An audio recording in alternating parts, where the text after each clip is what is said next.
থামানো যাচ্ছে না। একের পর এক মার্কিন ঘাঁটি, সামরিক স্থাপনা আর কৌশলগত অবস্থানকে লক্ষ্য করে পাল্টা হামলা চালিয়ে তেহরান যেন পুরো মধ্যপ্রাচ্যের যুদ্ধের নিয়মটাই বদলে দিচ্ছে।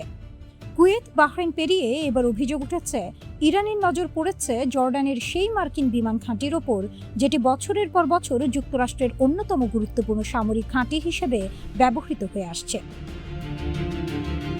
পুরো অঞ্চলের শক্তির ভারসাম্যকে নতুন করে প্রশ্নের মুখে দাঁড় করিয়েছে ইরান। মধ্যপ্রাচ্যের সামরিক মানচিত্রে জর্ডানের মুওয়াফাক সালতি এয়ারবেস অত্যন্ত গুরুত্বপূর্ণ। যুক্তরাষ্ট্রের যুদ্ধবিমান, MQ-9 রিপার ড্রোন, গোয়েন্দা নজরদারি এবং সিরিয়া ইরাক অঞ্চলে বিভিন্ন সামরিক অভিযানের জন্য এটি বহু বছর ধরে একটি প্রধান কেন্দ্র হিসেবে ব্যবহৃত হচ্ছে।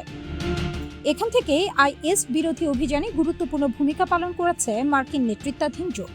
ফলে এই ঘাঁটির দিকে ইরানের নজর যাওয়া নিছক কাকতালীয় নয়। ইরানি সামরিক সূত্রের দাবি, ড্রোন হামলায় বিমান রাখার হ্যাঙ্গার, রক্ষণাবেক্ষণ কেন্দ্র এবং মার্কিন সেনাদের থাকার ব্যারাক লক্ষ্যবস্তু করা হয়েছে। তেহরান অনেক আগেই ঘোষণা করেছিল যে কোনো দেশ যদি তাদের ভূখণ্ড ব্যবহার করে যুক্তরাষ্ট্রকে ইরানের বিরুদ্ধে হামলার সুযোগ দেয়, তাহলে সেই ঘাঁটিও বৈধ লক্ষ্য হিসেবে বিবেচিত হবে। এই নীতির বাস্তব প্রয়োগ দেখা যাচ্ছে বলে দাবি করছে ইরানি গণমাধ্যম, যদিও এসব দাবির স্বাধীনভাবে নিশ্চিত কোনো প্রমাণ এখন প্রকাশিত হয়নি। এই ঘটনাকে আরও তাৎপর্যপূর্ণ করে তুলেছে আরেকটি বিষয়। একই ঘাঁটিতে এর আগেও হামলার ঘটনায় 2 মার্কিন সেনার মৃত্যুর খবর নিশ্চিত করেছিল পেন্টাগন। অর্থাৎ এটি এমন একটি স্থান যেটিকে ইরান বহুদিন ধরেই কৌশলগত লক্ষ্য হিসেবে দেখে আসছে। তাই নতুন করে এই ঘাঁটিকে কেন্দ্র করে উত্তেজনা ছড়িয়ে পড়া মোটেও অস্বাভাবিক নয়। কিন্তু জর্ডানই শেষ নয়। একই সময়ে কুয়েত নিয়েও নতুন উত্তেজনার খবর সামনে এসেছে। ইরানপন্থী সূত্রগুলোর দাবি, কুয়েতের স্থলবাহিনীর সদর দপ্তরেও হামলা চালানো হয়েছে, কারণ সেখানে নাকি যুক্তরাষ্ট্র তাদের সামরিক অভিযান পরিচালনা করছিল। কুয়েত কিংবা যুক্তরাষ্ট্র এই দাবি নিশ্চিত করেনি। তবে ইরানের বক্তব্য পরিষ্কার, তাদের বিরুদ্ধে যে ঘাঁটি ব্যবহার হবে সেটিই পাল্টা হামলার লক্ষ্য হবে। এখানেই ইরানের কৌশলটি সবচেয়ে গুরুত্বপূর্ণ। অতীতে ইরান সরাসরি যুক্তরাষ্ট্রের সঙ্গে সংঘর্ষ এড়াতে প্রক্সি গোষ্ঠীর উপর নির্ভর করত, কিন্তু এখন তেহরান যেন ভিন্ন বার্তা দিচ্ছে। তারা বলছে, হামলা হলে জবাবও হবে সরাসরি, আর সেই জবাব সীমান্তের মধ্যে আটকে থাকবে না। যুদ্ধের ভৌগোলিক সীমা বাড়িয়ে প্রতিপক্ষকে চাপের মুখে ফেলাই এখন তাদের মূল লক্ষ্য।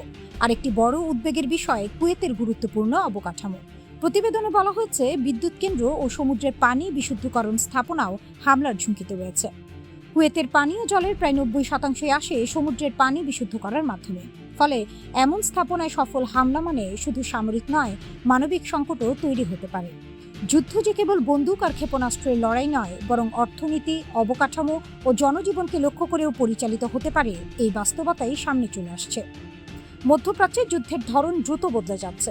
আগে যেখানে সংঘাত সীমাবদ্ধ ছিল নির্দিষ্ট যুদ্ধক্ষেত্রে, এখন তা ছড়িয়ে পড়ছে এক দেশ থেকে আরেক দেশে। সামরিক ঘাঁটি, drone operation centre, logistic hub সবকিছুই সম্ভাব্য লক্ষ্যবস্তুতে পরিণত হচ্ছে। এতে যুক্তরাষ্ট্রের জন্য প্রতিটি ঘাঁটি রক্ষা করা ক্রমেই কঠিন হয়ে উঠছে।